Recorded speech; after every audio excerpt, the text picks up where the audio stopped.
Figure it out. Hello, this is Adam Koralik with Figure It Out Productions. The following video is part of our Quick Shoot series. Hey guys, I want to do another pickups video. This one is for all the things I got in April 2012. So we'll start right here. If you noticed before in the other video, I'm kind of on a Jaguar CD kick. I would like to complete that whole system, and I'm a lot closer now. In fact, I only have one more to go.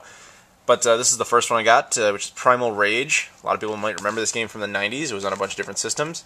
This is what the disc looks like and what the insert looks like and so on. In general, these are what Jaguar CD boxes looked like. You know, big, tall things with these little inserts on the side. Say Jaguar CD all over them. Primal Rage itself, you know, decent game as far as fighters go. Kind of a Mortal Kombat clone, but instead of people, you fight with like hyper blue space monkeys and dinosaurs. Brain Dead 13 for the Jaguar CD, starring Fritz, whoever the hell that is. Maybe it's that guy, I don't know. I bought this game from a seller in Germany. I think this was a European-only release. I looked into it and I couldn't really find any evidence that this was actually released here, although I could be wrong about that. Here being the United States. So this is another one of these stupid Don Bluth games where they just show you a cartoon and they expect you to push a button, and no matter what you do, you always lose because these games are completely and utterly unwinnable, and I hate them, and I don't know why the hell I would buy this, but I did. Whatever. Then there's Iron Soldier 2, which was a sequel to Iron Soldier 1 for the Jaguars, which was a cartridge game. And that's the interesting thing about this game.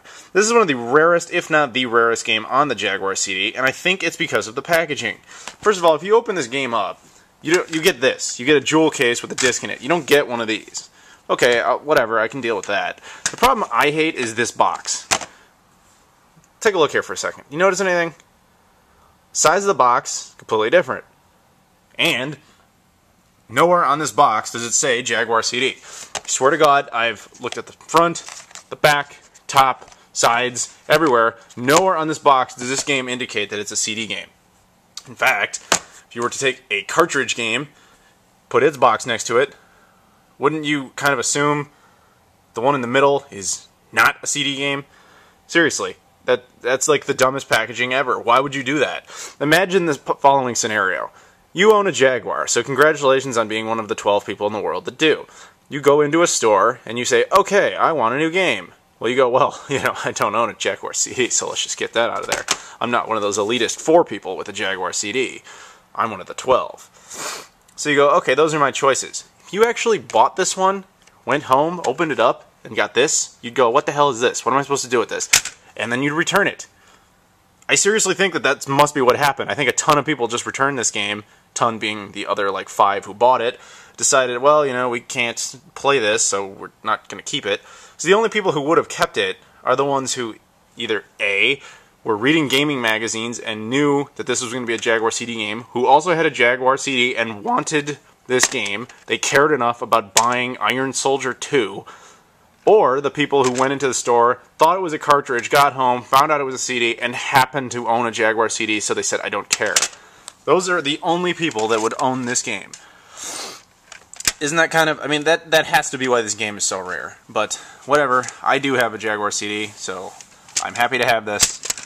But even though that's the dumbest possible packaging ever. I also picked up the memory track for the Jaguar CD. This is essentially the memory card system for the Jaguar CD because they didn't have traditional memory cards, although we don't even have those anymore now. It's just a cartridge, goes in there, that's how you save your games. Pretty neat idea. I also picked up Tony Hawk's Pro Skater for the N-Gage. I'm sure you're thinking that's a really random choice. I now, because of this game, have a complete N-Gage collection. Yes, a complete N-Gage collection. There is actually someone in the world that has, for some reason, a complete Nokia N-Gage collection. And this game is common as dirt because it came with the system, but all I ever had were these little cards. I got like 3 of these. But I never had one with the case and the manual because this is actually kind of rare, because why would they even sell this considering that every version of the N-Gage came with the game? But when I say rare, I mean it costs a whopping $4 or $5, but it's not that easy to find. But if you do find it, it's not worth anything. But I finally have it, so my N-Gage collection is complete. Hooray for me. Alright, then I also got Kinect Adventures for the Xbox 360.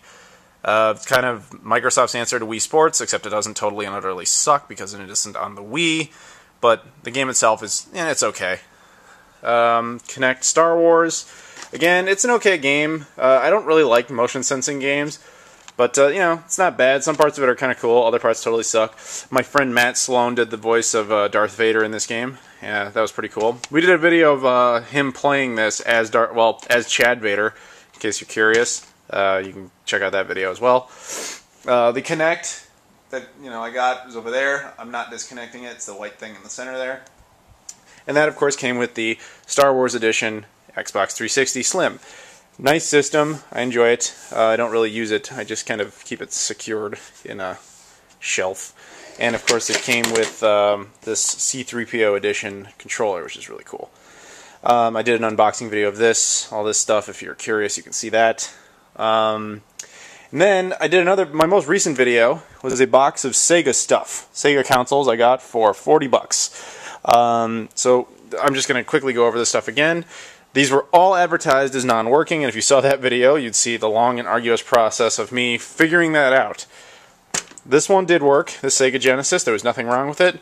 There was nothing wrong with the controller. It was a little bit dirty. Cleaned it, works fine. Although this will not be staying here. I actually made a trade with a guy in Louisiana, so this is going to be headed down there. But for now, it's still here. This Game Gear was the only one of these things that didn't work.